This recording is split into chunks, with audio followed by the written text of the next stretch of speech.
BlogTalk Radio.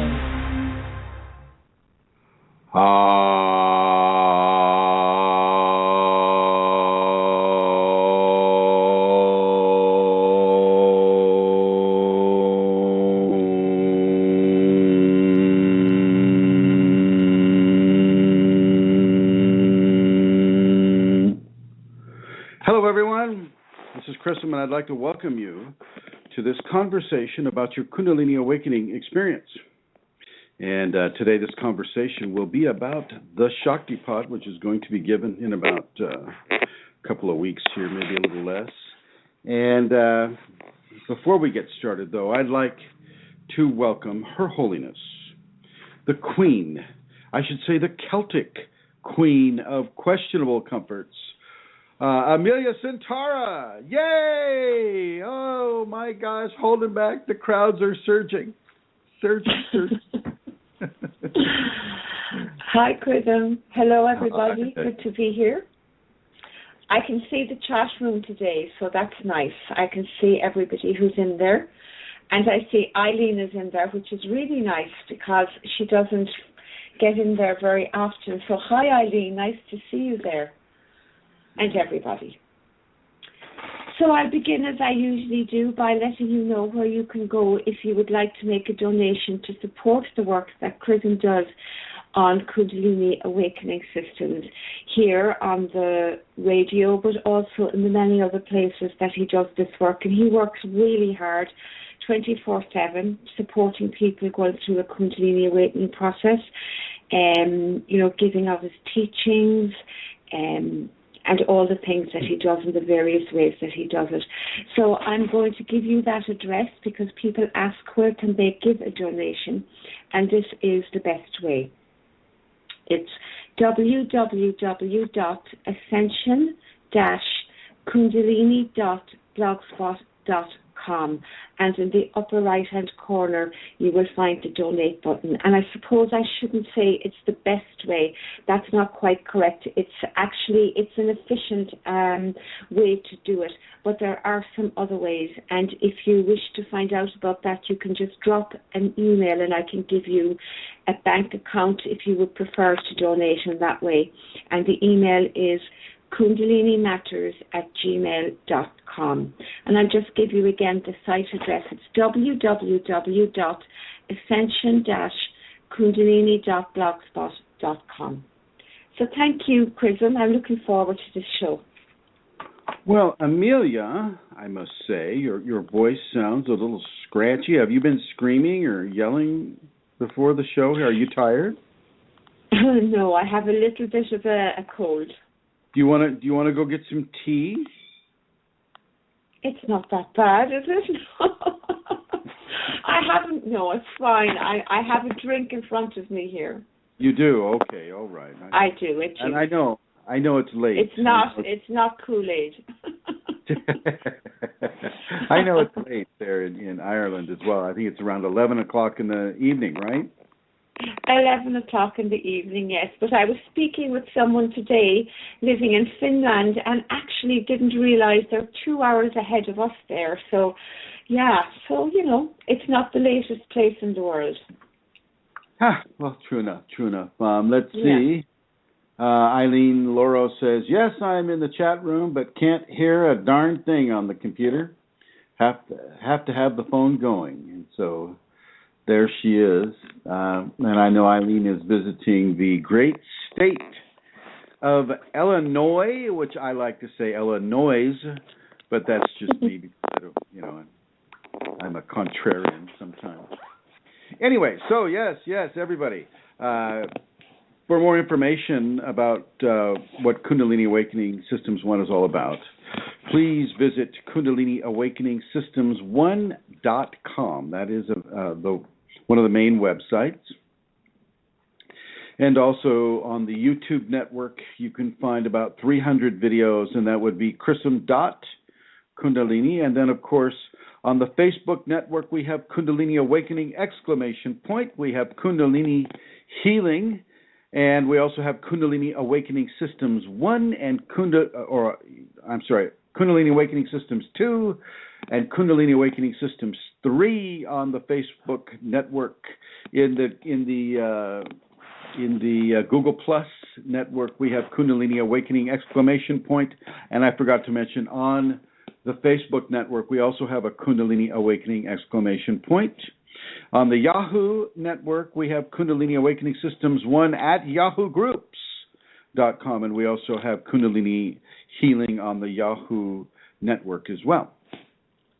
That being said, today's program is about the Shaktipat. Shaktipat will be given on the winter solstice of this year, 2014. These are the quarterly Shaktipats that I've been doing for about 7 or 8 years now, and they seem to be very effective for people. This is a Shaktipat you can take again and again and again if you're so if that's something that you would like to do. They are dependent upon the practice of the safety protocols, and if you go to Kundalini Awakening Systems 1.com, that's all one word, Kundalini Awakening Systems 1.com. And if you look at your menu, and I think the 5th option down on the left, you'll see the safeties. And the people, you go to the safeties and you begin to practice those protocols. Practice them twice a day. I understand, since we were little kids, our parents were teaching us to be forgiving. That isn't the same context of how we're approaching this within a Kundalini Awakening understanding. You need to be forgiving of your parents. You need to be forgiving of yourself. You need to be forgiving of strangers. You need to be forgiving of any of the hurtful deeds and actions and thoughts and statements that people have made about you that came into your awareness, whether they did it to your face or not. You need to begin to work into the areas of forgiveness there. Forgiveness is huge. My Kundalini, and let me just back up a little bit. When I do a Kundalini Awakening or a Shaktipat, I have people on various groups. Right now I'm giving the Shaktipat on the Yahoo groups, Kundalini Awakening Systems 1 at yahoogroups.com, and I'm also doing the Shaktipat on the Facebook network, and this is Chrism Kundalini Shaktipat, and it's a closed group, but you can go ahead and apply for it. You'll need to do that within the next day, okay? There are very, very, very, very specific timelines and a great deal of sacred mathematics that are involved with the amount of time that a person has a scatter field, and the amount of time that the Shaktipat is given, and in the way that it's given. It's very, very specific. It's very well spelled out. But it's different for most people. I'm not just waving my hand at you going, my child, you are now Shaktipat. I'm not doing that. The Kundalini in me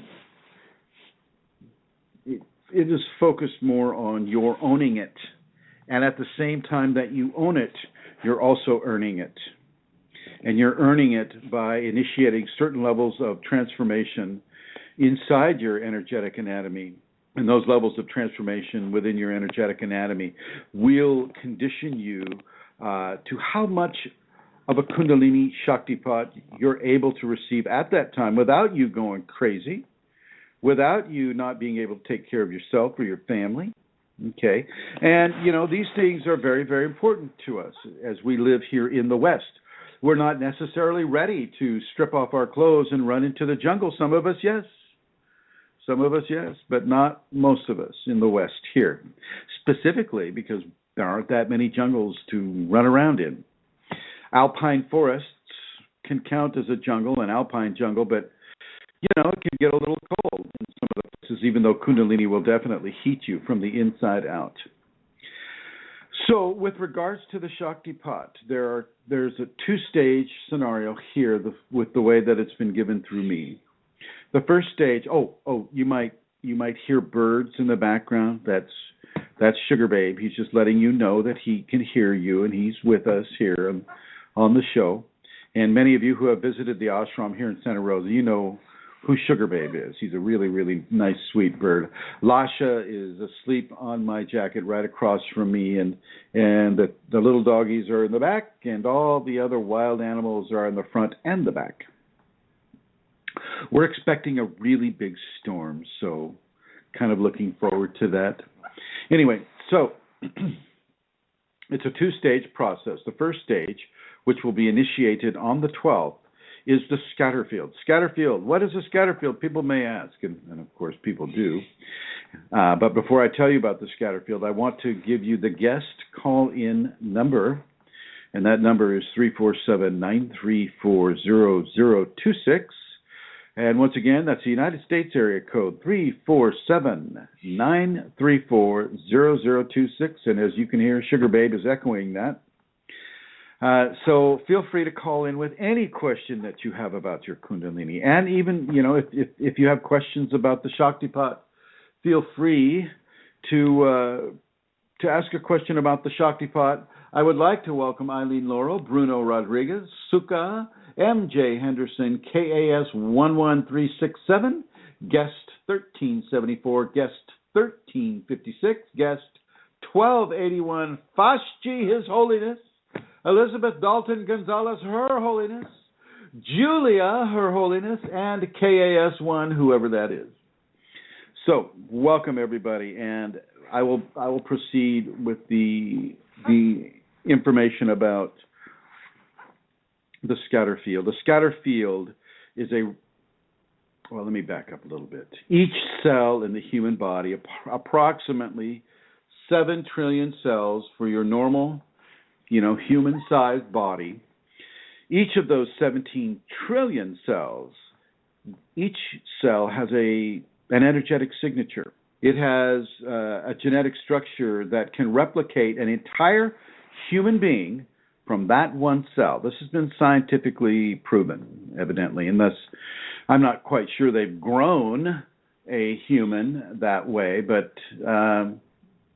it does follow suit with the as above, so below, as within, so without, as really, really big, so very, very, very small. And the cell in our understandings is very, very small. That cell has its own energetic anatomy. That cell has its own DNA, and within that DNA, it has the potential for that complete, total human being, which means that it also has a consciousness. It also has the will to survive. It also has the ability to interact with other forms of creation that are similar but different, just as we are. Just as I can interact with Lasha or Sugar Babe or any of the animals, so can the cells interact with each other and with other cells that it comes in contact with. When a scatter field is placed, a cellular consciousness is volunteered to, within the format of the safeties, is volunteered to act as a messenger and a governor over that individual with whom that scatter field is placed. There are different kinds of scatter fields, but these are the Shaktipat scatter fields that I'm talking about. And one of the ways that the Kunalini, being of all the cells in this body that is called Chrism, all the cells know what's going on here. Kundalini is that all-pervasive force, that total unity, that unified energetic experience that all 17 trillion cells are partaking of. So they all know what's going on here. Nobody's in the dark. Okay? Certain cells will volunteer to act as monitors and communication depots and Shaktipat receptors for an individual that has had a scatter field placed over them. It is typically placed about 5 feet over the left shoulder. So 5 feet over the left shoulder, there's a kind of a silver white pinpointed star that is just there, and it's there for the duration of the 9 days that the scatter fields are attached, and then the 7 days that the Shaktipat takes place, and then the 9 days after the Shaktipat, the scatter fields are still intact until they dissolve, they're returned to their cellular consciousness, and the Shaktipat is complete. So this actually takes 9 days of scatter field, 7 days of scatter field and Shaktipat, and then 9 days of scatter field. So there you have it, folks. There you have it. This is the time frame that we're talking about. And it's a 24/7 time frame. The scatter fields don't go to sleep. They don't take a break. There's no scatter field union that, lets them have a coffee break at 10 and 12, 3, and they're off work at 5.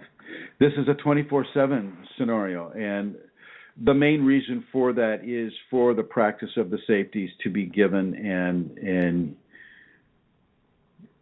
a presence. A lot of people will get phenomena when the scatter fields are placed. A lot of people will get that phenomenon. This is not to be misunderstood as Kundalini phenomena, although that can occur. Sometimes a person just may need that application of the scatter fields to give them a greater freedom, a greater permission to receive a Shaktipat, and in that permission, their own Kundalini can begin to take those steps. So I'm not going to speak in absolutist terms when I say that the phenomena associated with scatterfield placement isn't the Kundalini. Sometimes it can be, but typically it is not. It is the scatterfield placement itself that is doing the work. Before I continue, I would like to do a little sound check. We don't get to do sound checks here with BlogTalk outside of the show. And so if anyone in the chat room could just write something there in the chat room, let me know that the sound is okay. Can somebody do that for me, please? And Santara, I assume the sound is reaching you all right as well? Yes, Chrism, the sound is very good, actually. Okay, all right. And it looks like a few people are typing, and it says, Ma Devasavi says it's good, and MJ Hender said sound is perfect. Oh, good. Good, thank you, everyone. Thank you for that. Okay, so continuing. As the scatter fields are placed, as I said, certain levels of phenomena can be felt. As I mentioned, they're about 5 feet over the left shoulder of the individual, the feminine side of the individual, and that consciousness will be reading a very, very narrow and a very, very specific level of Kundalini information that your practice of the safeties will generate. And as I said before, please call in if you have any questions about this, 347-934-0026. So as that consciousness is monitoring that person's level of practice,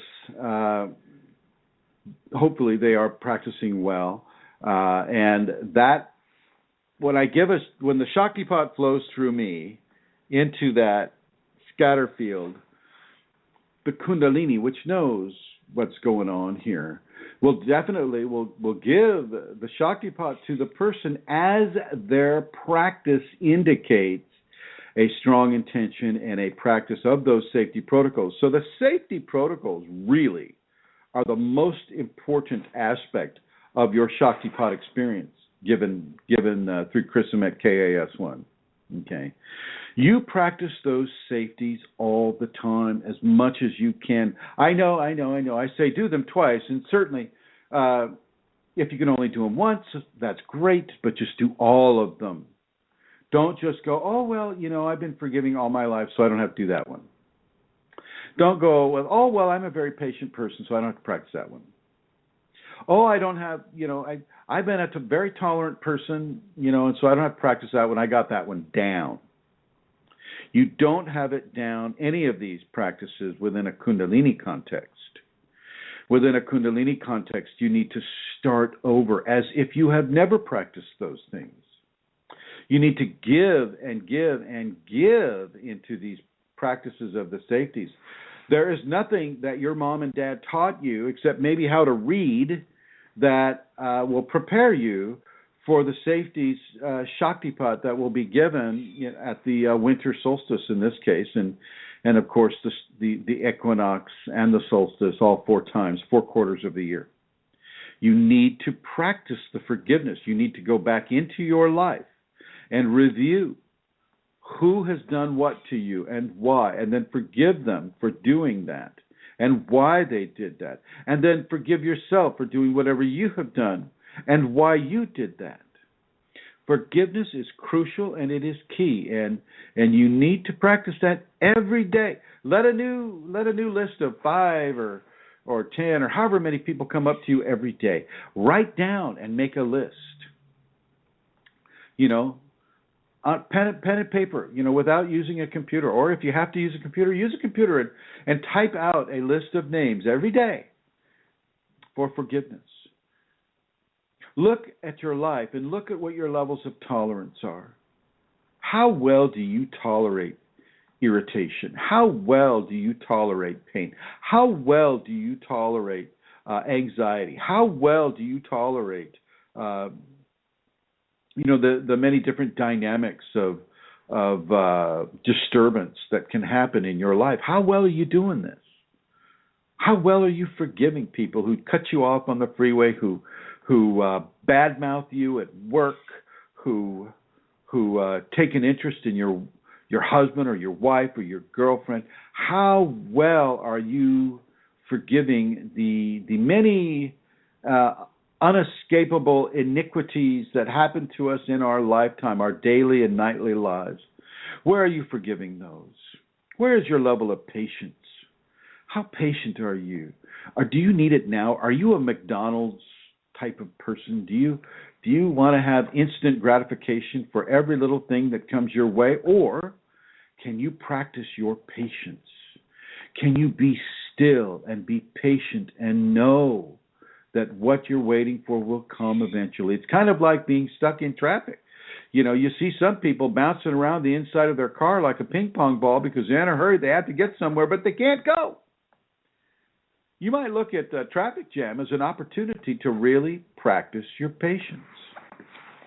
Turn the music up, Start singing in the car. That's what I do. So you can imagine how many weird looks I get on the freeway. So where are your levels of patience? Where can that be improved? The biggest room in the house of the safeties is the room for improvement. So I really want you to look at that. It is an open-ended scenario. You can get better and better and better at practicing these formats.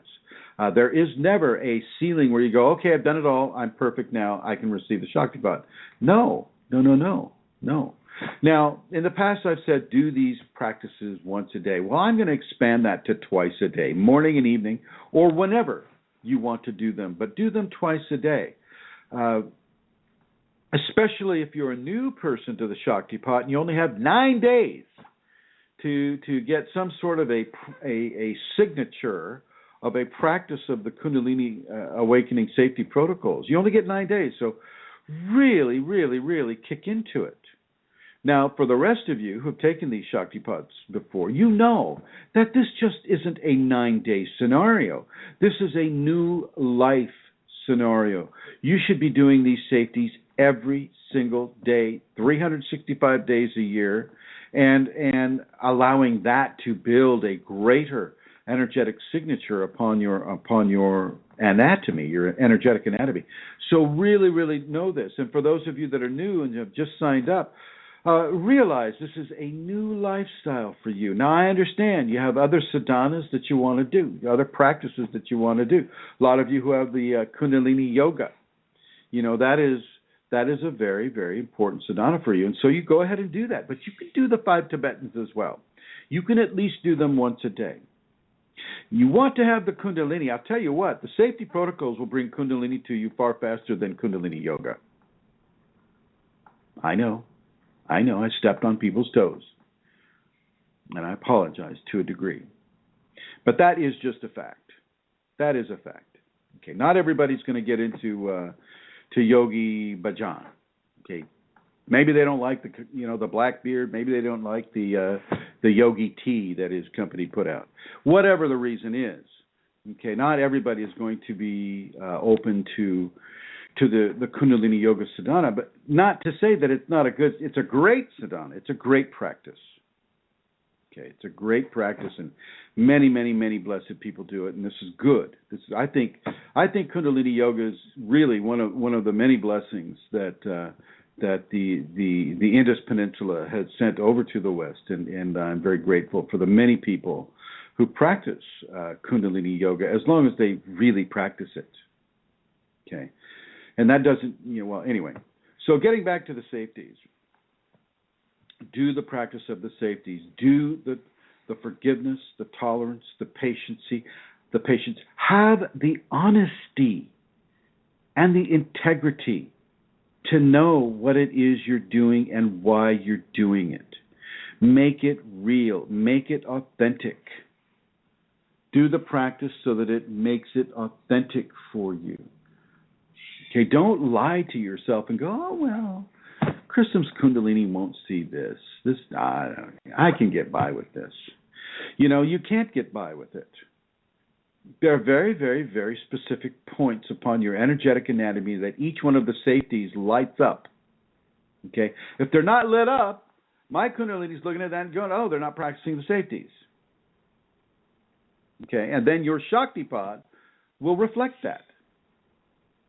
So you can kind of see how very, very different this is from, say, flying off to India, sitting in front of a guru and having him wave his hand over your head or do whatever they do. And oh, boom, there you go. You're awakened, and now you're just kind of wandering through the streets of New Delhi trying to figure out how the new life works, which has happened to people. That will not happen so much with the safeties, because the safety protocols were put in place because of that. I had a gentleman come to me in my second seminar, and I gave him Shaktipat, and he had these red welts going up his spine corresponding with chakra points. Took his shirt off, showing everybody in the seminar. I was mortified because I thought I'd hurt him. And even though he said it, it didn't hurt, and he felt great, and they were receding, you could even see them receding. But after that, I had a nice long meditation with my Kundalini, and I asked the Kundalini for a set of protocols that will allow a person to develop and nurture and have Kundalini awakening, even within a Shaktipat, that would allow them to dress their kids for school, drive a car, have a job, these types of scenarios. Very important to be able to live your life with the Kundalini happening, rather than becoming an unwitting victim of your own enlightenment. Think about that. An unwitting victim of your own enlightenment. Ego is resisting every step of the way, and the Kundalini is expanding the fears and the limitations that the ego represents. Okay? This does not occur with the safeties if you practice them. And once again, I'll say it again, you go to the Kundalini Awakening Systems #1.com, and I say number one because it's the numeral one, not O-N-E. So Kundalini Awakening Systems 1.com, go down to the left side margin, you'll see the safeties. Click on those safeties, print them out for yourself. Put a copy of those safeties in the car, put a copy in the bathroom, wherever you do your reading, put a copy there and start to understand what it is that is being asked of you. A lot of people, they want to do these really dramatic things. They don't want to practice forgiveness so much. That's kind of boring. That's kind of like mental - emotional work. Oh my God, yeah. Boring. They want to do something really exciting. They want to really feel like they're putting their body through some sort of a very, very difficult preparatory testing phase for the Kundalini. So they'll go into a fast. And I support a 3-day fast, with the third day being on the first day of Shaktipat. That's fine. But a lot of people say, oh no, I need more fasting. I need, it's almost like a self-mortification attitude that they have. And I'm not looking at self-mortification as being part of the safeties. Okay? It is not how much you can starve your body that is going to make you more of a candidate towards Kundalini awakening. It's how you practice the safety, how much integrity you put into it, how honest you are with yourself, how honest you are with other people, how honest you are, period. Okay? And how forgiving you are, and how tolerant you are, and how patient you are. How much diligence do you put into this practice? How much do you focus and pay attention to what these practices are telling you to do? Where is your level of focus with the safeties? Where is your level of giving within the 5 Tibetans themselves? For those of you not familiar with the 5 Tibetans, these came from a book put out by a man named Peter Kelder. I think it's something about the Fountain of Youth. It's a book out there. You probably get it on Amazon. Just put in Peter Kelder, Kelder, I believe, Kelder, yeah. And he put out the Fountain of Youth book that deals with the 5 Tibetans. And, of course, the Tibetans did use it as a way of preserving youthful characteristics that allowed them to walk up many, many steps with a big load of vegetables and things like that. And these 5 Tibetans were tested out on octogenarians in New Delhi, I believe, one of the Indian cities. These exercises are designed for the elderly people to be able to practice. And so I want you to put that in consideration when you send me an email and go, "Oh, Chrism, these Tibetans are just too hard." How old are you? This is what Amelia did. She called me up. "Oh, Chrism," in that beautiful Irish accent she has. "Oh, Chrism, they're just so hard." Isn't that right, Amelia? Well, kind of. I was a little bit resistant, I have to say, to the Tibetans at the very, very beginning.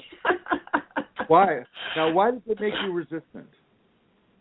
Well, I was resistant I didn't have a practice, so I was resistant to it. I just was. It took me a little while to be, to do that, to begin the Tibetan. How long did it take you about? To begin the practice? Oh, yeah. a couple of months after I came to Kundalini Awakening Systems Yahoo group, yeah. I was doing the safeties. I was doing a lot of the other safeties, so, the forgiveness and all of that. And then what actually happened, what happened one night was I went during one of my kriyas, I went into a spontaneous Tibetan, the second Tibetan, which was something that I could never do. Raising the legs like that was part of my complaint. And it just happened. And after that, Kundalini, said, "Okay, that's it. You begin." So well, I did, and I started slowly and increased. No, I understand, and if a person hasn't, and thank you for that, Santara. Okay. If a person hasn't been exercising steadily, I can understand that it will be a bit difficult. So, of course, I do ask that people do not do any more repetitions than, say, like 3 or 6. The idea isn't to injure you. The idea is to prepare you. The Tibetans are part of the vertical learning curve, the vertical energetic infusive curve that the Kundalini represents. It is not typically a horizontal 50-year plan unless you're going to join shall we say a belief system based plan that depends on your belief in God and somebody's interpretation of whether your belief in God is appropriate now, and then you can move up. I know some of these programs that people have put out there are that way. Some of them are from the East as well. The land of the Hindu, the Indus Peninsula. Not to say that's bad either. I mean, you can, if you're on a 50-year plan, well, I imagine you really, really, really get to know certain levels of your own moral and ethical body, your physical body, these types of things. You get to know that very, very well. I'm talking about the groups that, you'll fly off to India and you'll you'll finally get to be at the feet of this great guru, and the great guru will look at you and say, my child, yes, you have to do some more meditation. See me in 4 years. Off you go. That would kind of, that's kind of a mind-blowing, almost a rejection of a person who's making such great efforts to come there and to partake of a protocol that that they have a lot of enthusiasm for at the moment. And basically, you put on the brakes and you just sit down and you meditate, or you just say, hey, maybe this isn't for me, and off you go. Okay, so with the safeties, it is not like that. It is a vertical learning curve, meaning it goes straight up. It is not horizontal. Okay, and the Tibetans are part of that whole scenario. The safeties are very, very, very vertical, and the reason why they're so vertical is because we're talking about Kundalini here. Kundalini is the most powerful force that a person can have come upon them in their mortal life. Kundalini is what caused them to even have a mortal life. And when you're starting to approach areas of enlightenment, it's very important for you to really begin to take hold, number one, of your ego, your wants, your desires, your hate, your anger, your fear, your fear of loss, your want of gain, which means your greed. All of these issues need to be looked at and balanced. You can do this. And a lot of the non-dualists will say, oh, well, you've got to have anger to have happiness, you got to have light to have dark, blah, blah, blah. And you do. I agree with them. But with Kundalini, you're not just dual. You're non-dual and dual at the same time, which gives you a greater opportunity to have balances between the two. Now, on this, we live in the land of lamentation, meaning we live in a world where pain is a very prevalent force upon our lives and upon our bodies.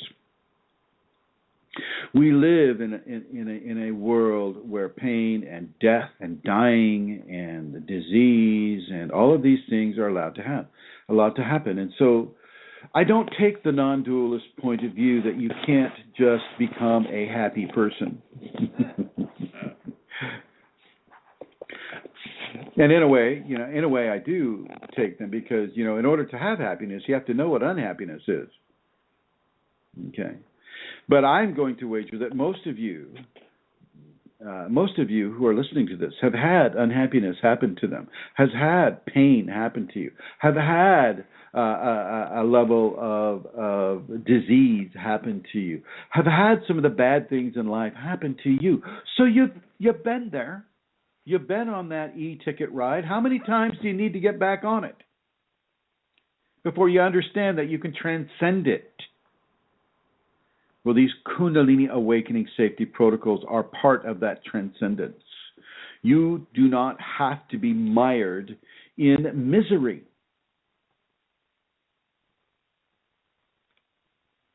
I'll say it again. You do not have to be mired in misery. You can have a life like Lasha has there. She sleeps so comfortable. She eats, she's loved, and really loved, and then loves some more, and then she eats some more, and she goes outside to go out and kill something. God. It's the life of Lasha. You don't have to be mired in misery. You can transcend that misery. You already know what it feels like, so you don't need to keep revisiting it. Now you can focus on inner joy. You can focus on forgiveness. You can focus on the qualities of grace that come through the practice of the safeties and of the Kundalini itself as it's coming through you. I know many of you, like Bashji and Julia and Elizabeth and Julie and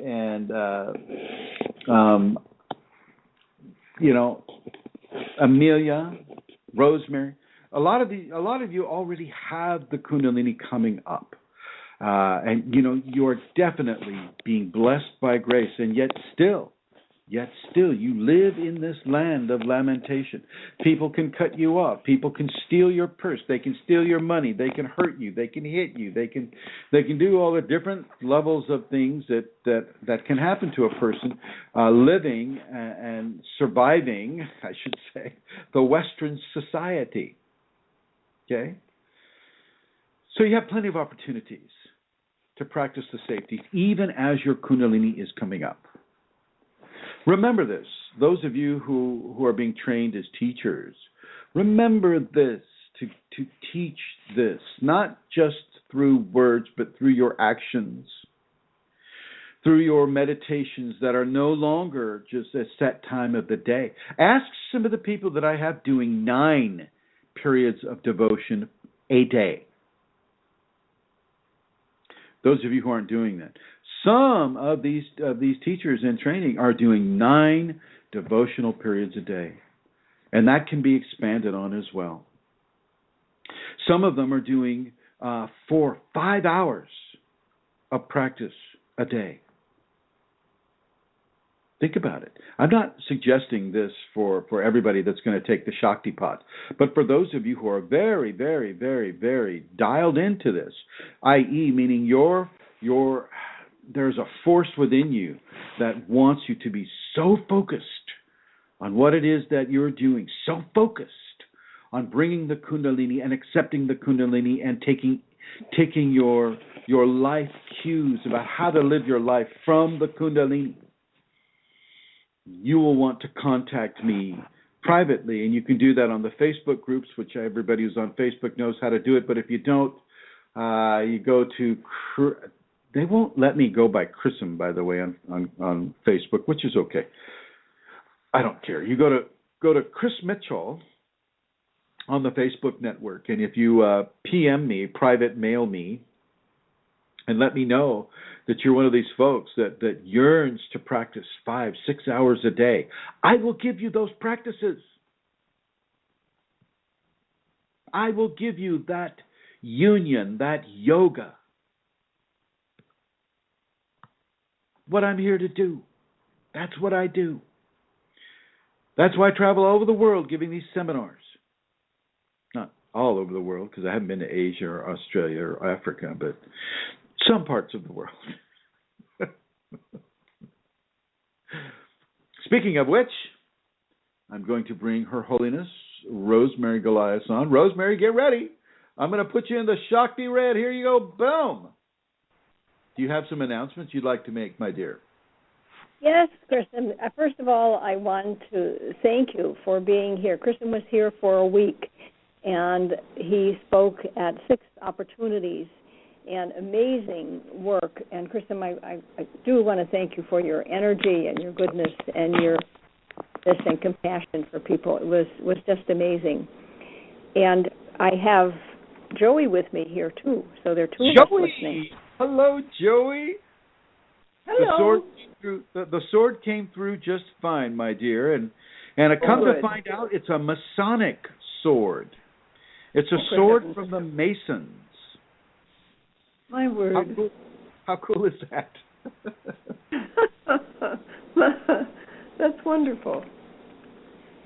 Yeah, a lot of good energy on that sword. So thank you for that beautiful gift, Joey. You're welcome. And for all our listeners, Chrism was willing to come and do these talks between September, October, and February when we are next scheduled. So we have already a good number of registrations into the February seminar. That's February 21st and 22nd. And my information is 651-452-3161 and rosemaryg@usinternet.com. Okay, Rosemary. So first of all, I'd like to say I'd like to send blessings to Joey and blessings to everybody that I met there. The new people like Jeff and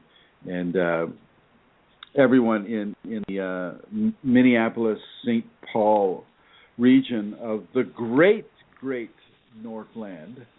I had a wonderful time there. It's such a beautiful place, and the Kundalini is really, really focusing on that area. And I feel so honored to be able to come up there and give this information. I would like to say blessings to Julia, to Steve, to Jeff, the new person who came to one of the talks, and all the people who came to the talks who may be tuning into this radio broadcast. Thank you very much for allowing me the opportunity and the grace to give to you information of an extremely sacred quality and open some doors for you in order to help your enlightenment come while you're still alive. That's kind of the point, isn't it?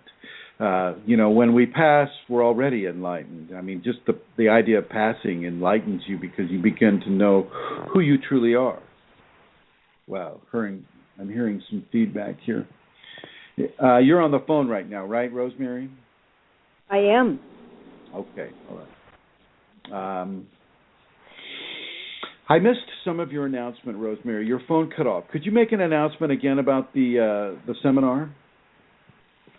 Yes, I'm sorry. Do it again. It's okay. The seminar is February 21st and 22nd, and we have a number of registrations already. We're grateful for that, and that has come in the last week and some more the week before.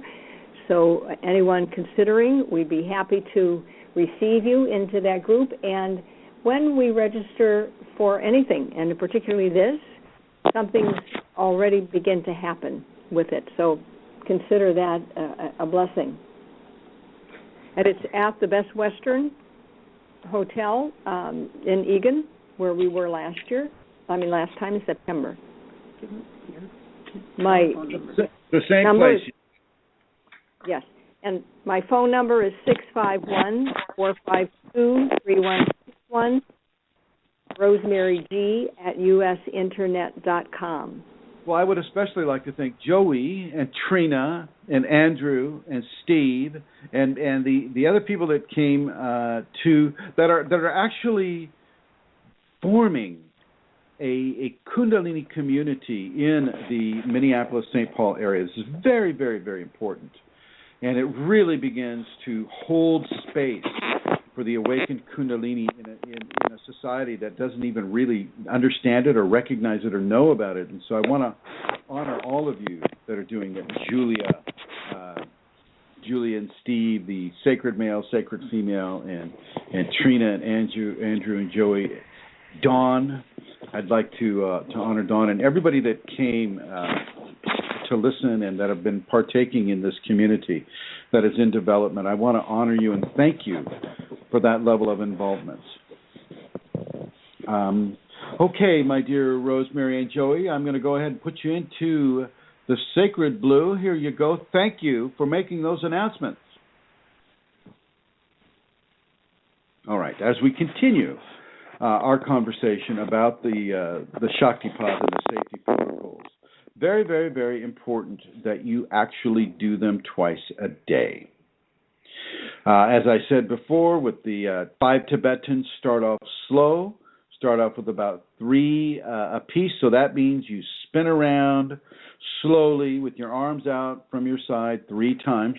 Go to the YouTube network and punch in Chrism.Kunalini, and then you'll see all the different videos that come up. And I have 2 very, very specific videos that say the 5 Tibetans as demonstrated by Chrism. Okay, look at those and copy those and rewind and look at them again and again and again and again until you feel that you know them well enough that you can safely do them.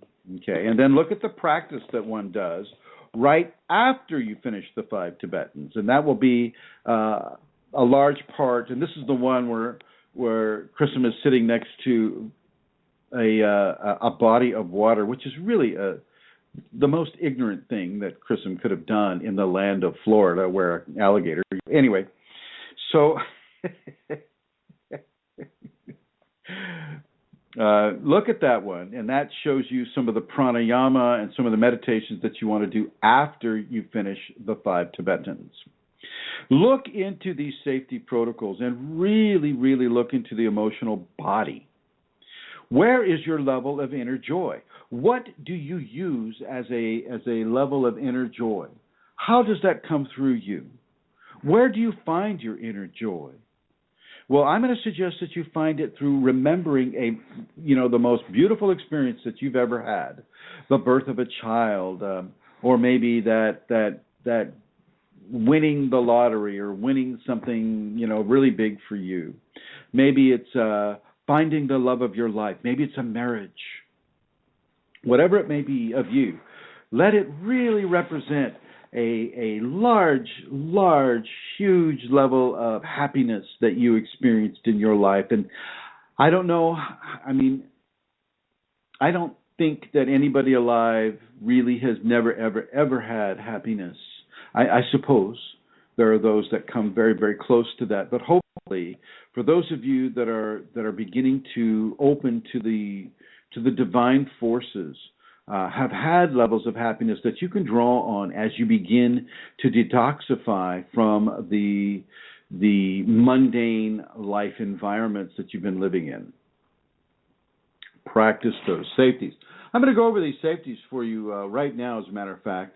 I'm just going to give you a real quick thumbnail sketch of a lot of them. These safeties were given to me by the Kundalini when I asked during that meditation after the second seminar, because I did not want to cause harm. It's very important that you don't cause harm. And the Kundalini took these safeties from every culture on Earth, not every, but some of the major cultures on Earth that have certain ways that they interact with the Kundalini. And so here we go. The tongue up, tongue tip behind the upper front teeth. Very, very important. Let your tongue tip rest there as much as you can if you're not coughing or if you're not eating, laughing, kissing, sneezing, whatever it is, whatever else you might be doing with your tongue. When you're not doing those things, leave that tongue tip behind your upper front teeth. And then bring your eyes up. Your eyes up, this is an ocular mudra. And this will begin to pull Kundalini up from the base chakras. And it really, really, really works. And yet it does take a certain amount of time to get those muscles programmed in such a way that it's feeling comfortable. So what I'm saying is force yourself to a little bit and then back off. And then at another time, force yourself a little bit more. Let those muscles get stretched. Let them build, and then back off. And so on and so forth. With the eye muscles, it will get very, very easy, and you'll start doing it automatically. Believe it or not. Put the fingers in the Gyan mudra, which is the forefinger tip and the thumb tip joined, and the other finger spread out wide on both fingers. And this will also begin to happen automatically as the Kundalini begins to rise.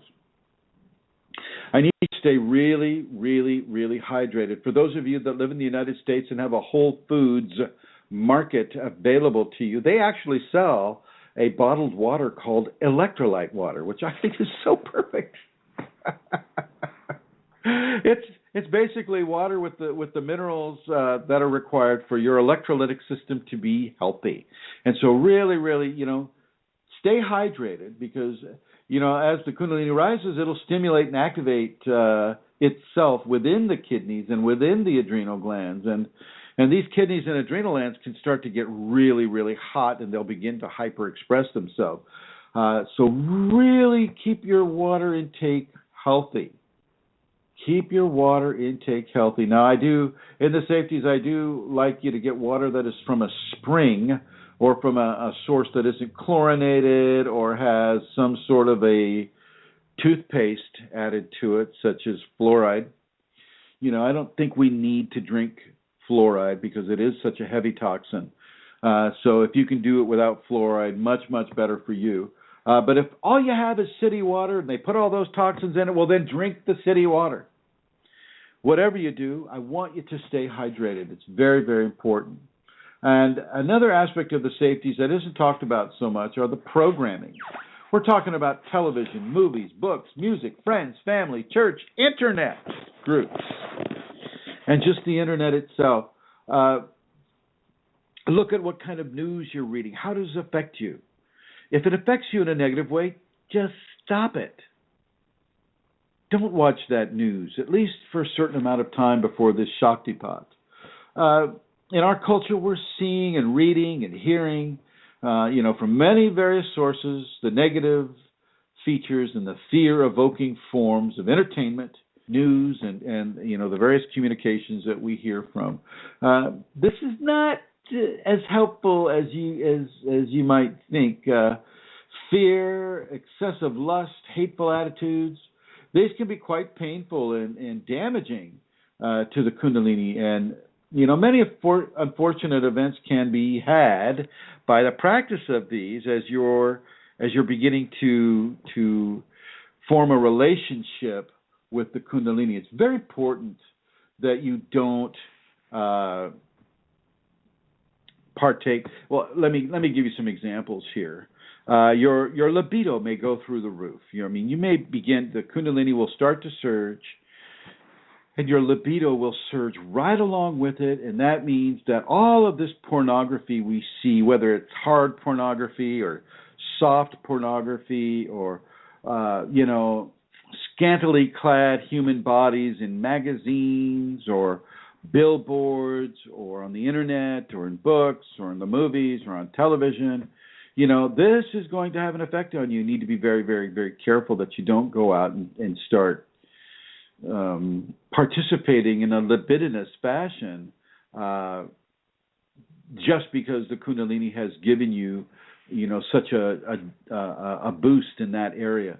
It is not about satisfying desires in that way. You need to be very, very, very clear about that. Watch what that programming is doing. Watch what you're listening to as music. Are you listening to some of the rap music? Shoot 'em there, shoot 'em here, shoot 'em everywhere. Just like a lot of the gangsta rap is very, very negative, very, very hurtful. And you don't need to listen to that within a Kundalini context. I will suggest that you do not. I'm not saying don't listen to music. I'm just saying watch what it is that you're listening to on a subliminal format. Sometimes somebody pulls up next to you and their car is thumping away and they're all of that stuff, but that's not you. That's them. Let them drive ahead and you continue to listen to silence or listen to whatever it is that you're listening to that has a positive effect on your life. That has a positive way of making you feel. And so listen to that music. And the same goes with movies. Don't go to horror movies. The Kundalini may give you visions, waking visions, just to prove the point that you don't want to be seeing this. You don't want to become the star of a horror picture. Do you understand? And if television's the same way, then don't go watching that stuff. I know there's a lot of ghost hunting and psychic-oriented television shows these days. And, those are fine for people that are, just starting to begin their journey into the going beyond what science has decided is our reality and maybe going in further into the realities of truth. But even so, you don't need to be scaring yourself silly. It doesn't work so well when you have the Kundalini. And so really look at it. Look at what your church is saying. If your church is saying, and you will burn in the hellfire, the lake of fire, you will fall. If they're saying stuff like that, well, need I say more? You don't need to you don't need to really partake of that. I know that Amelia has a real fondness for that. Where does that come from, Amelia? Where does that come from, Chrism? Not good. You caught me. All right. It's okay. Go back. Take that snooze. Okay, thank you. Boy, I think she really does have a sore throat. I'm going to be nice to her.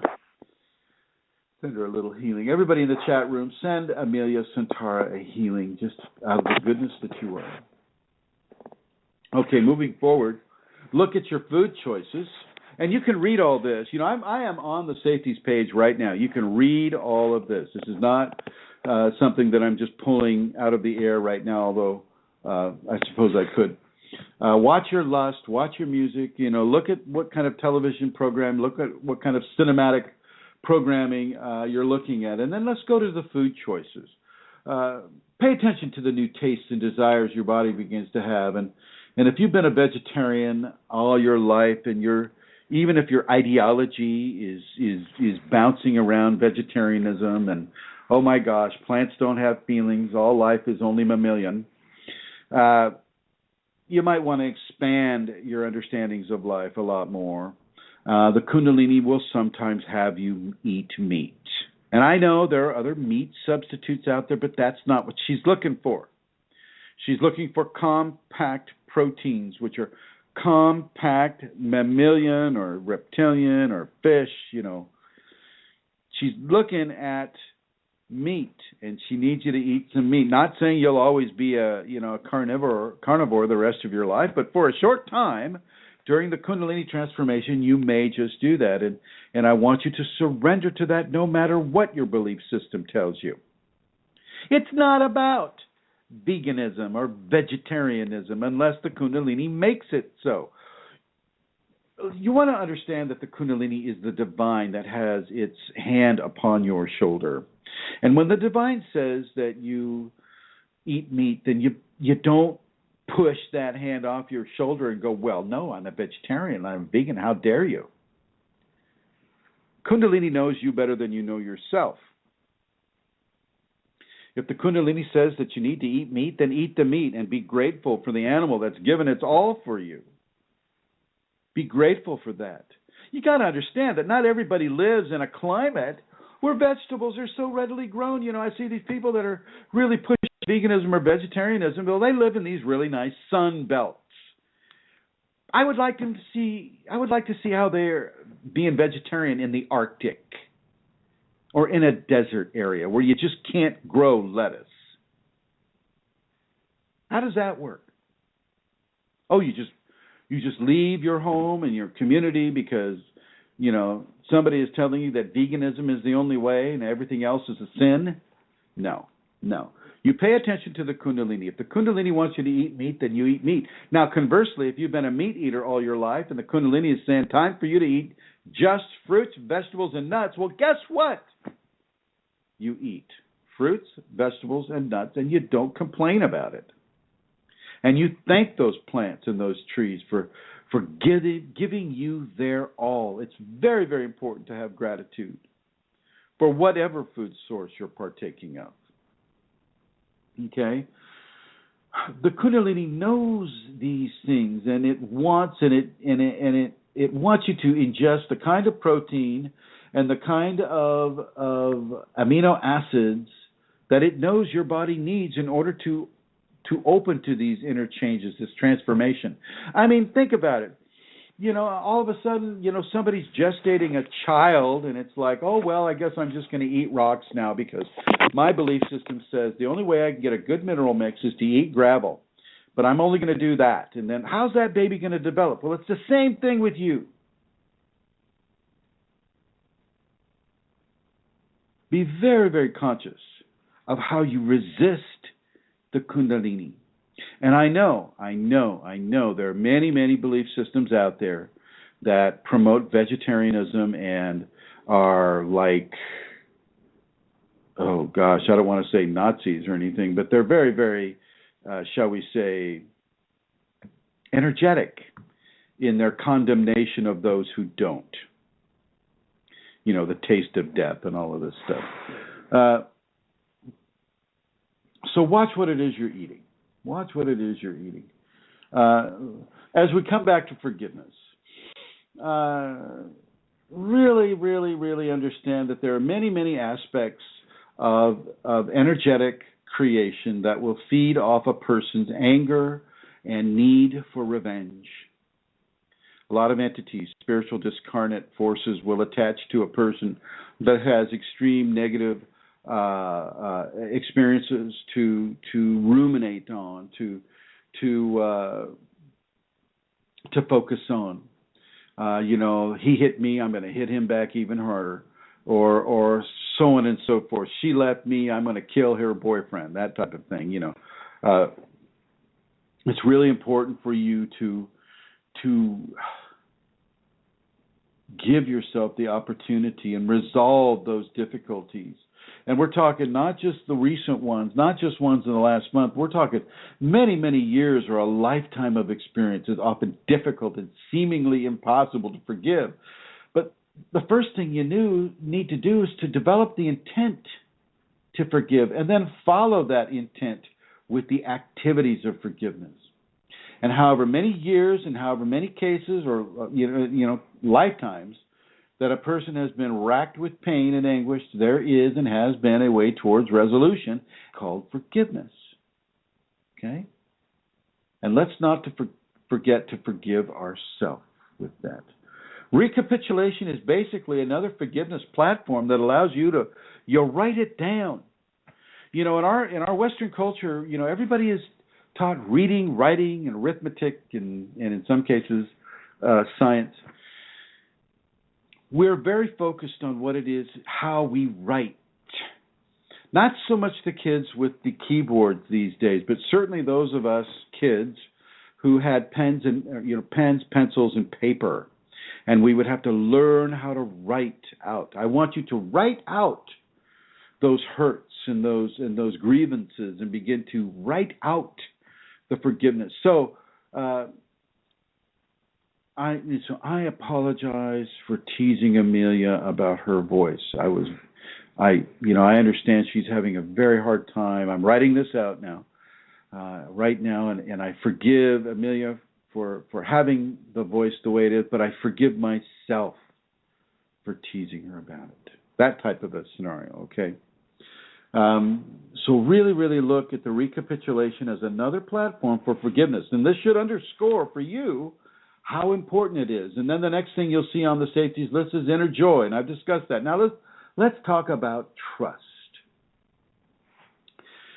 You need to begin to trust the Kundalini that is happening to you. Very, very important to have trust with the Kundalini.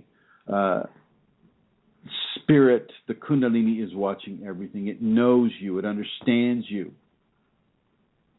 Okay, it doesn't need help from your ego to do anything with you.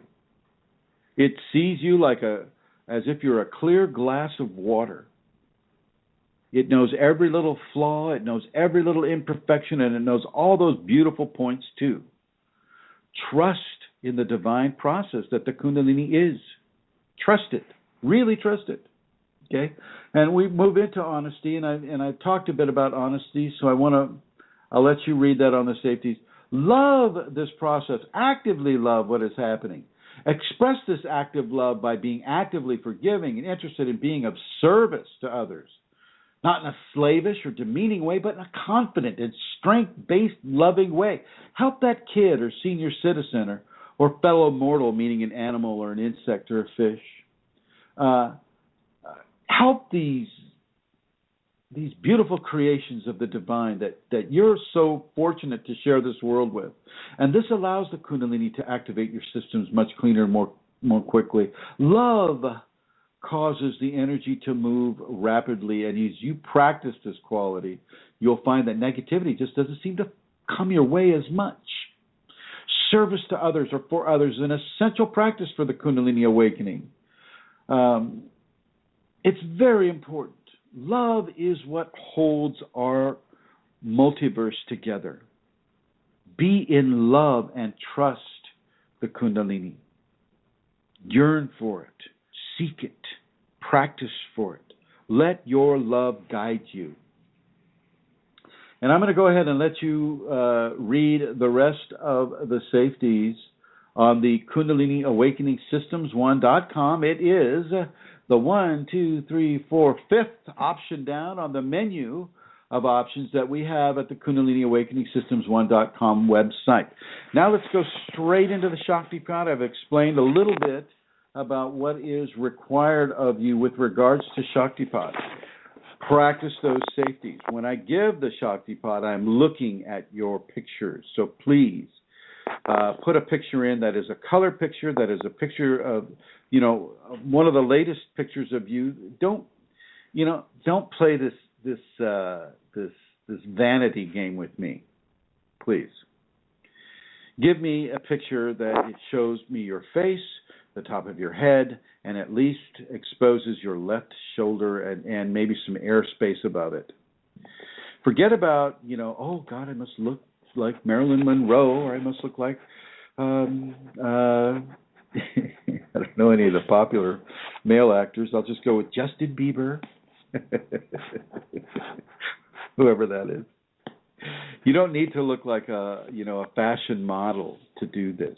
Just give me your picture and be happy that the Kundalini grace is coming to you no matter how you look. It's not important how you look. It's important that you are the person you are. Go and post that picture and give me the permission, because I'm not going to do anything without permission with you, period. The scatter field is not going to watch you as you go to the bathroom. It's not going to watch you as you shower. It's not going to watch you as you have an argument. It's not going to watch you that way. It's only programmed for safeties protocols. That's it. That's it. That's all it is. And frankly, it doesn't even communicate that to me. It goes straight to the Kundalini. I don't want to know about that. I've got enough. Believe me, my plate is full. I've got Lasha to deal with. I've got Sugar Babe and the doggies and all the other stuff here to deal with, and of course all the other people that are in my life too. So really, really, really just begin to open yourself in an honest and truthful way to the Shaktipat. When I see your face and I place the scatter field, yes, you may feel some phenomena. That's all good. When the Shaktipat begins, I will be taking it one chakra at a time. One chakra per day. However, so let's just say if the Shaktipat starts on a Monday, then I want you to wear red. That's the color of that first chakra. So get it as deep and dark blood red as you can. You can wear it on a ring. You can have that as a gemstone. You can have it as a piece of clothing. You can whatever comes your way, whatever you feel comfortable with. I understand that if you're working at a job and you have to wear a certain uniform, then put on something under the uniform. Make it, a little bit of glitter paint maybe. I mean, somewhere, put that little color equation on your body. You're going to do the first Tibetan. You'll do it once. Okay, the second day would be a Tuesday. Well, then you do the first and the second chakra. So you'll do the first Tibetan and then the second Tibetan. And of course, we have a whole list of things that a person does for the first Tibetan, and then a list of things that we do for the second Tibetan, and they're cumulative. So when Wednesday rolls around, then you do the first and the second, and then the third one too, and so on and so forth. So you get a very clear understanding that you're building, you're kind of climbing up the chakra ladder with these Shaktipats, and it's cumulative. You don't just do the third chakra on Wednesday and then call it quits. You do the first, second, and third. And then when Thursday rolls around, you do the first, second, third, and fourth. And of course, you're wearing the red, you're wearing the orange, you're wearing the yellow, and you're wearing the green. All four colors on that Thursday are being worn by you. And our beautiful admin for the at least for the Facebook, Chrism Kundalini Shaktipat Facebook, is going to be Eileen. And Eileen will be posting the many different instructions and colors and, the different things that a person needs to do on that day of the Shaktipat. She'll be posting about a day in advance, so you have a chance to get ready. And at first, she'll post the entire schedule. So for those of you that want to follow along daily on the web, can just print that out and begin to accept the Shaktipat, because I'll be giving you Shaktipat every night. Every single night for that one chakra. It'll be going from me to your scatter field into your spine, into the corresponding chakra as well. Okay? If you're having any questions about this, I know I'm talking a mile a minute. Please call United States area code 347-934-0026. And it looks like, do we have, I'm looking for anybody that may have posted on the chat room here. It looks like, can I tilt my head? I'm not quite sure what that means. That's from you, Pashi. And then, yay, Eileen. Yes. Okay, good. All right, so the Shaktipat will also come to you in your dreams. You may be given certain levels of understandings within the dream life that will initiate Shaktipat protocols upon you. You might see serpents, you might see tigers, you might see jaguars, you might see even your own pet house cat. You might see that as well. As Lasha comes over here and wants to partake of our conversation. Come here, sweetie. Come up here. Come on. Over there. Yeah, I know. I'm sorry. There you go. Okay. All right. So understand that and realize that there is no area of your body or your life that the Kundalini will not come. Okay? And that includes the Shaktipat. There's no area of your life that the Kundalini will not come to and will not participate with in regards to your Shaktipat. Don't step on that computer. Get over there. Okay, thank you. Sorry about that. Giving me that push. Okay, is that clear with anybody? With everybody? The Kundalini will permeate your... All right. Excuse me, folks. Just come on. Let's go. Yeah, I know what you want. Here you go. Come on. There you go. Enjoy the ring. Yes. Oh, you don't want the ring. Yes. It's like having a 6 month. Okay. When I give the Shaktipat, how do I describe it? It's really hard for me to describe. It's not really the Chrism. Well, it's the Kundalini in me that does this. And it has its own special ways with each person. As each person's face comes on the screen, a different kind of Shaktipat is being given because we're all different people within the Shaktipat. We have all different levels of practice of the safeties. Some of the people that are taking the Shaktipat are just not taking this seriously at all. They've gone to so many gurus and they've had, the hands waved over their heads. They've had Diksha given. They've done this sadhana, that sadhana. They're doing all these different practices. And it seems like they're just collecting Shaktipat. And when and if the Shaktipat actually was effective for them, they would be the first one to wish that it was stopped.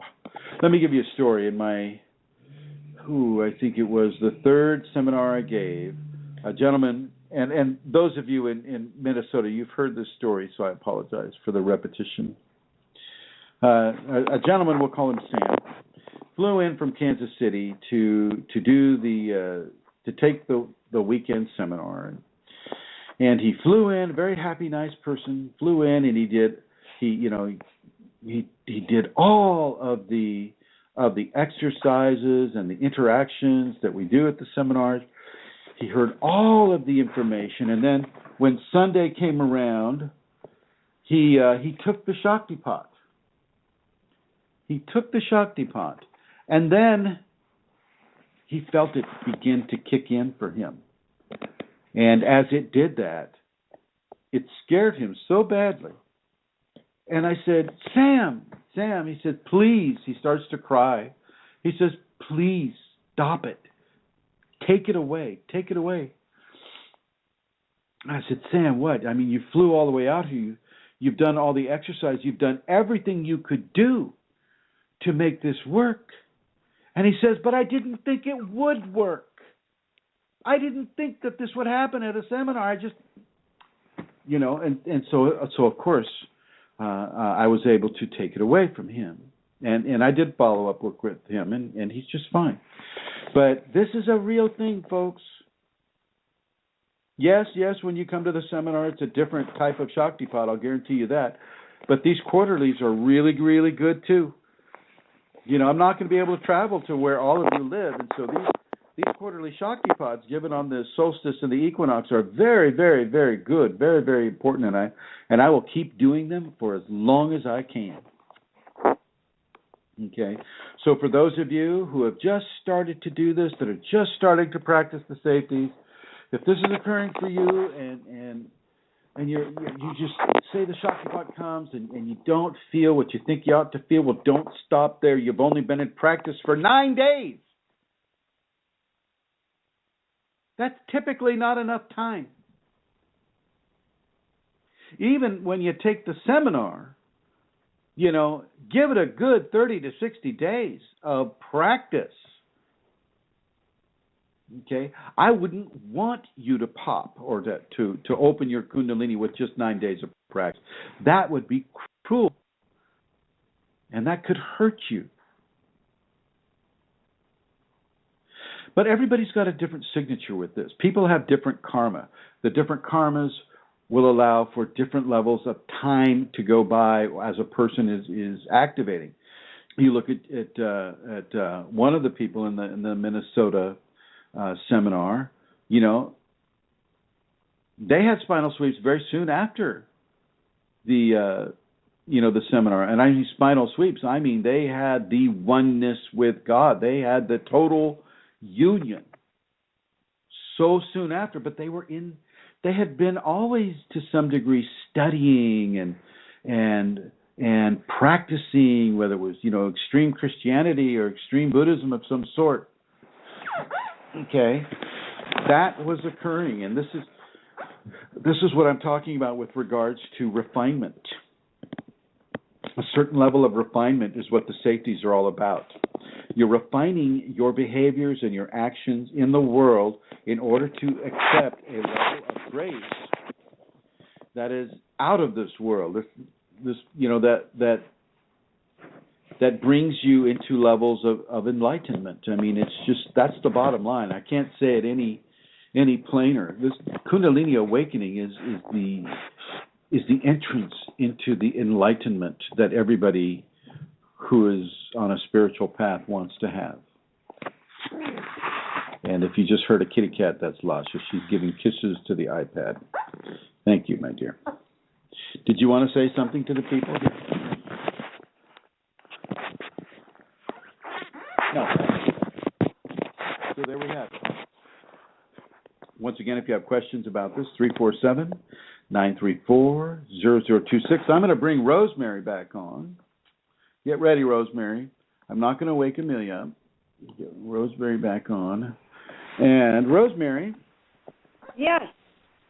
How did you feel, if you can recall, after receiving Shaktipat at your first seminar? Well, it was very quiet and slow moving. I noticed some changes in my thinking. That were the first things that I noticed. There may have been other things, but it just took a little while. But it was something that has made a major shift for me. I can share that with you if you'd like. Yeah, go ahead. Well, I realized that I had one of those early sentences that we all have, and I said, it shouldn't be this way. That was my way of judging everything, and it was no longer conscious.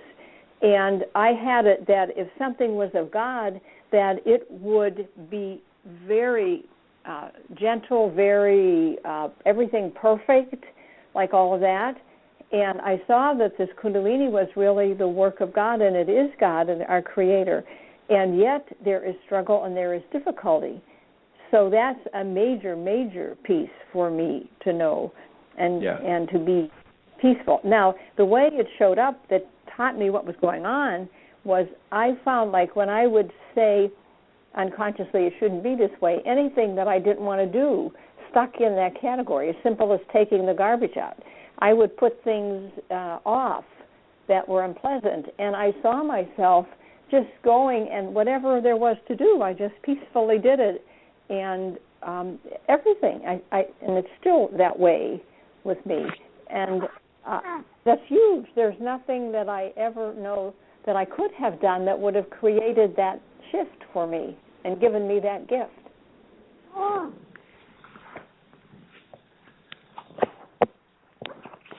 Thank you, Rosemary. Is Joey there? Just left, Chrism. Just left. Okay, all right. So yeah. Now, how long after the Shaktipat did it take before you started to feel tangible results? I would think it was in those probably 2, 3, 4 months that I was aware of it in that way I just described it. And so I want people to understand that this should not be instant. Sometimes it is. I'm going to put you into the blue, my dear. Thank you for your responses. Sometimes it is instant. As there are people that had this. The first Minnesota seminar I had, 2 people instantly activated. And they had to sit down because the energy was coming up strong.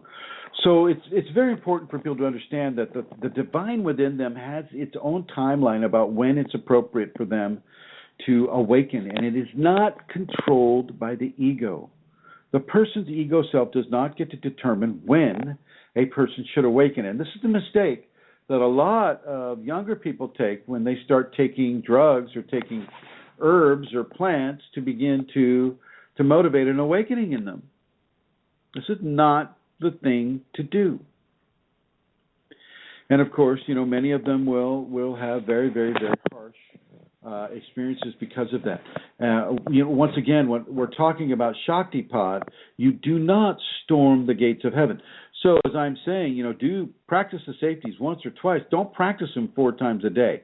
Do not practice them 3 times a day. Practice them twice a day or once a day. We're not storming the gates of heaven here. It takes time for you to mature within the new refinements that are being given. It takes time for not only just for your psychology and your personality, but for the endocrine system to be changed, for the physical systems to begin to be transformed. And you have to be able to play along with that transformation, to agree with that transformation, to let that transformation take place so that you don't inadvertently get in the way of it. The Shaktipat can be very, very strong for a person. Very, very strong. And it is life-changing. It is life-transforming. Seriously, folks, life-transforming. It changes you in sometimes extremely radical ways from where you found comfort in your life up to this point. It doesn't. I'm not going to suggest that it makes you change everything that you're doing, but it'll certainly change some of it, and some of it will get changed in a big way.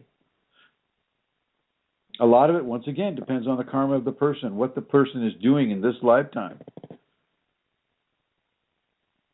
So please understand that. Please know this, and please recognize and surrender to those changes. Surrender to those changes. It's crucial that you do. Every time a person listens to this broadcast, they're getting a level of Shaktipat.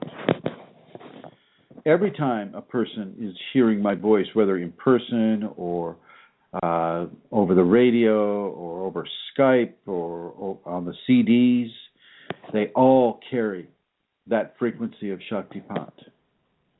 The Kundalini in those people that are listening will or will not allow that Shaktipat to awaken them depending upon their refinement. But it is there. It is being had. You are hearing it. You are receiving it. Because you are hearing it, it travels through the eardrum and into your central nervous system, vis-a-vis the spinal cord and all the many different pathways that the spine, the CNS, the central nervous system takes, from the spinal cord. It's very important that you understand this. Even now, as you're in the chat room and Diana, hello. Diana's here, I think, for the first time. Hello, Diana. Nice to see you here. Even right now, Diana is receiving a certain level of Shaktipat by just being here and listening and participating this way. It can also, the Shaktipat can be reached through reading the words of a person who has the Kundalini awakened. If you read any of the articles that I write, then it's not so much Chrism, the ego personality, that is writing these things. It is the Kundalini that writes this, and this is what gives them their power. This is what gives them their strength, and this is what gives them the ability to reach into you and begin to change the way you think, change your psychology. It never changes it for horrible or bad ways. It's always of a positive nature, always. So because once again, we live in this land of lamentation. We already know what badness is about. We already know how evil and how corruption can drastically alter and change our lives. We don't need to go there. And Kundalini won't go there. Are you coming over here again? What are you doing? I'm talking to Lasha here. She's kind of jealous of everyone here because they're getting all the attention that she feels she should get. Okay. Once again, if you have questions about this, I want you to call the number 347-934-0026. I'm going to bring Her Holiness Santara up just to give her a... Hello. I'm here. Are you there? Are you okay? I'm here. Did I wake you up? No, sir. All right. You caught me actually on the Facebook. I was typing to somebody at the time, so apologies. Do you have any? Did you look for any questions, my dear? Well, there's a question, all right, Chrism, about fasting. All right. Yeah, because when people go to the group, about fasting anyway, before the Shaktipat, it's not obligatory, sure, is it? No, not at all. Not at all. Matter of fact, I prefer that you be well fed. I don't want you really focusing on food so much. Fasting, believe it or not, fasting really puts your focus on food because your body is not having it and the body wants it. And so the ego steps in and begins to really focus on food when in fact I'd rather you focus on forgiveness and tolerance and patience and gratitude and honesty and truth and diligence. Those are the things that I would like you to focus on. So please, unless you're really, really, really,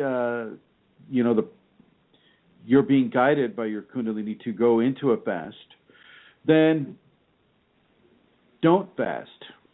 And maybe take a fast from anger. Take a fast from greed. Do a corruption fast. Do a self-recrimination fast. Maybe a self-invalidation fast. So those types of fastings I'm very supportive of. Do an ego fast for a little bit and let the ego know that it too can be fasted. That's very cool, actually, Chrism. Take a self-invalidation fast. I like that. It's good, yeah. Okay, thank you. Go ahead. Yeah, no, I'll continue. I was going to ask something else. Go ahead, ask something else. There's a question there from MJ. She said, can you speak about how doing Shaktipat affects those we are close to? My daughter felt changes when I did it in September. Well, depending on how sensitive the child is to these types of things will determine how they're going to receive from the fast or from the Shaktipat. They can feel it. The kids can feel it. Certainly the little ones. The little ones can feel it, but they won't feel it in a negative way. And it, gives the parent an opportunity to really, sorry for making all that noise just there, for really to begin to teach the child the safeties. If you're hearing a bell, that's Lasha. She's front and center right now.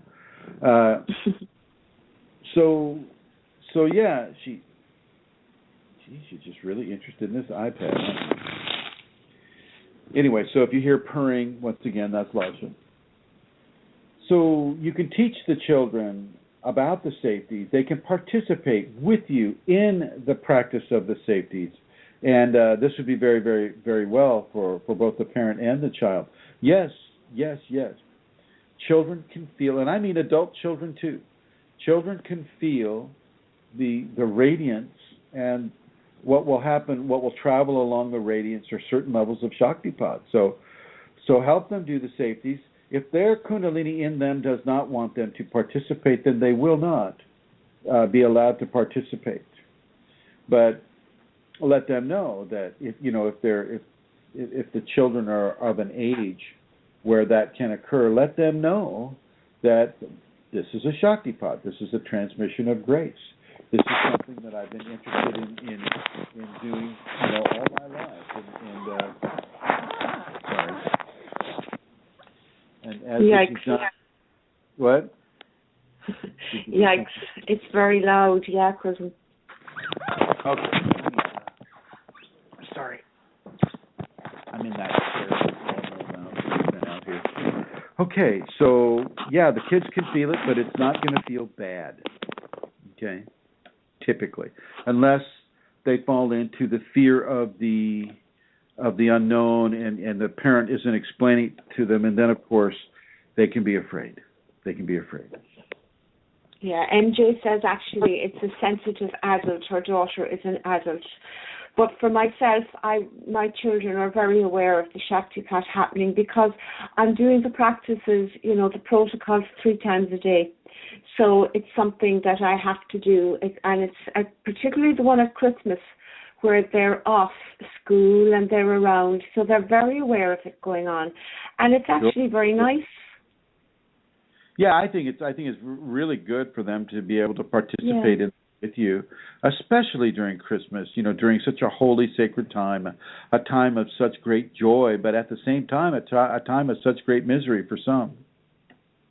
True. It allows us to pump more joy that isn't based on materialism or the giving or receiving of gifts. I mean, it allows us to really put a focus on the love that we want to feel inside of us, and as we feel that love within us, we can also feel that love extending itself outside of us to all those people. And Amelia likes to shop at a place called Tesco, and I believe she's had some fairly interesting Kundalini experiences at the Tesco store in the city of Cork. Am I right? Yes, various ones over time, indeed. So you can even emanate that love into everyone that you're around. That Kundalini footprint is a huge footprint. Huge footprint. And everybody within that footprint has the opportunity to feel the love that a Kundalini person is pushing out there just by virtue of having the Kundalini and adopting a practice like the safeties that allows the Kundalini to come through. Having that Shaktipat will also add more into that footprint. So I am talking to those of you who are awakened already. Take the Shaktipat. Do the practices. Oh, yes. I mean, things like, the colors, wearing the color, it's a very small thing as part of it, but it's very important too. It's something, it just moves through the whole day with you because you're wearing, say, red, or you've placed red on your finger, or you're wearing some aspect of red. And there is so much about the Shaktipat that brings, the practice and the Kundalini and a consciousness of what you're doing during the day. It's actually it's a fabulous time. And I love the Christmas one. I just love the Christmas one. Eileen writes, how many Shaktipats does it take to activate my Kundalini? It takes how many it takes. We're not looking at... Let me give you an example. If a person hasn't reached a level of acceptance of Kundalini awakening in their life, if they haven't been able to practice the safeties or to make changes in how they work with life on an everyday level, and then somebody gives them Kundalini, and the Kundalini comes up and totally amplifies all of the hurtful qualities that they have not yet balanced, that person can literally go insane.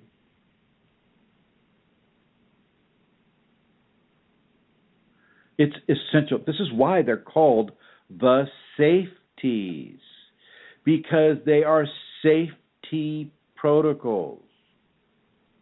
If a person isn't activating because they've been practicing the safety for 9 days, do you think they should? Do you think, oh gosh, that Chrism, he just doesn't have anything. He doesn't have enough wattage to light up a Christmas light. I don't do Christmas lights. But seriously, though, I don't want people to activate. It's the Kundalini that controls this. When it is time for them to activate is when that will occur. And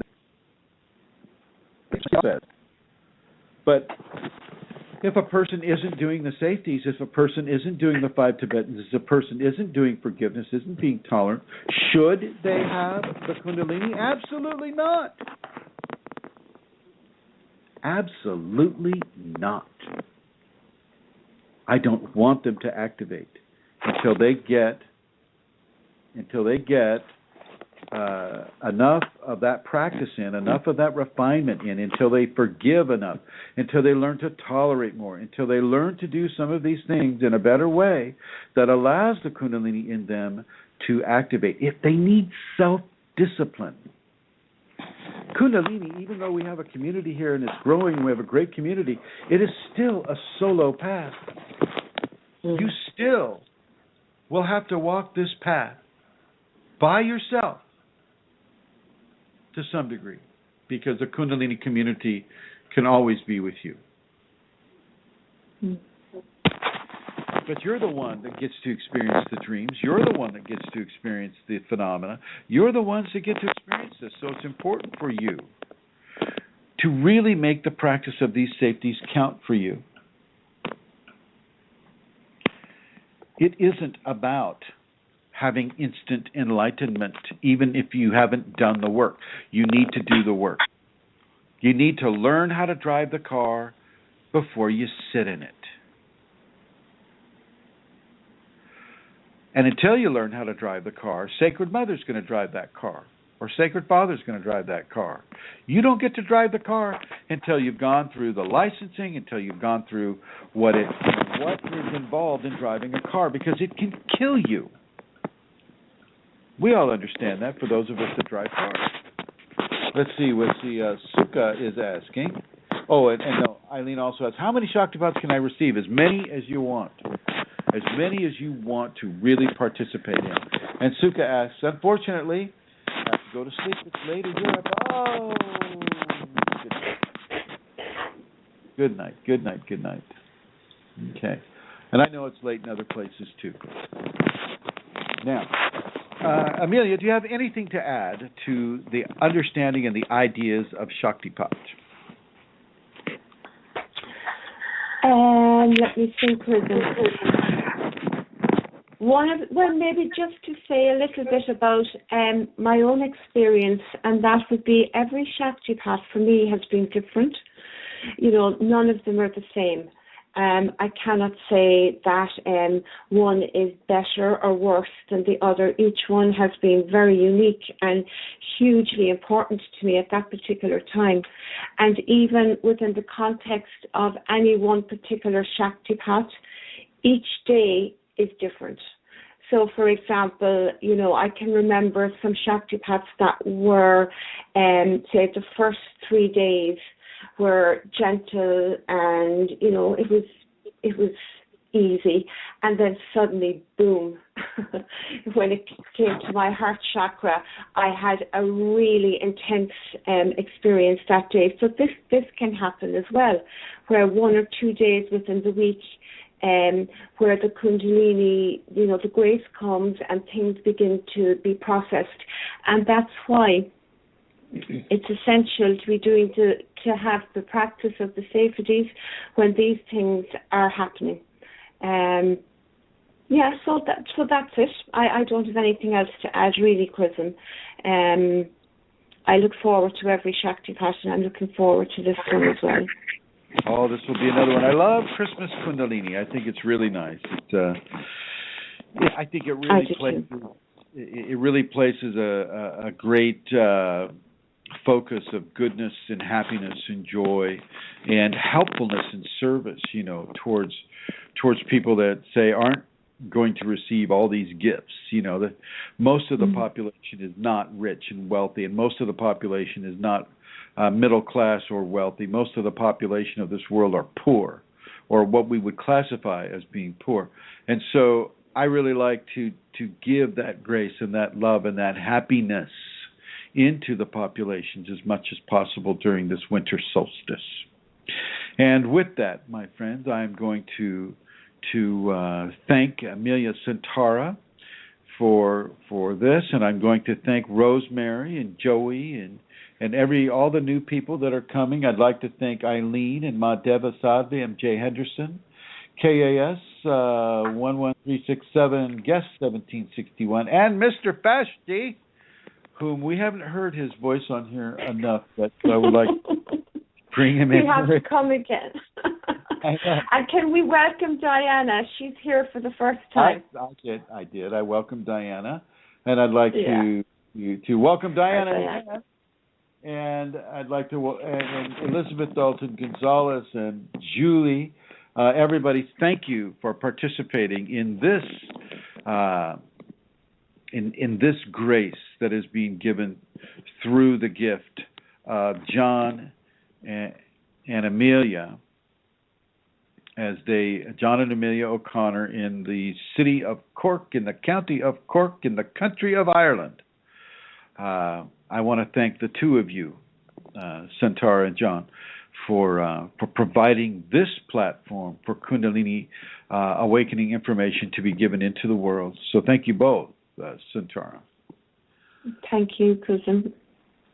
And with that, I would like to say a happy good night and a happy Scatterfield a signing that happens on the 12th, and I look forward to next week's.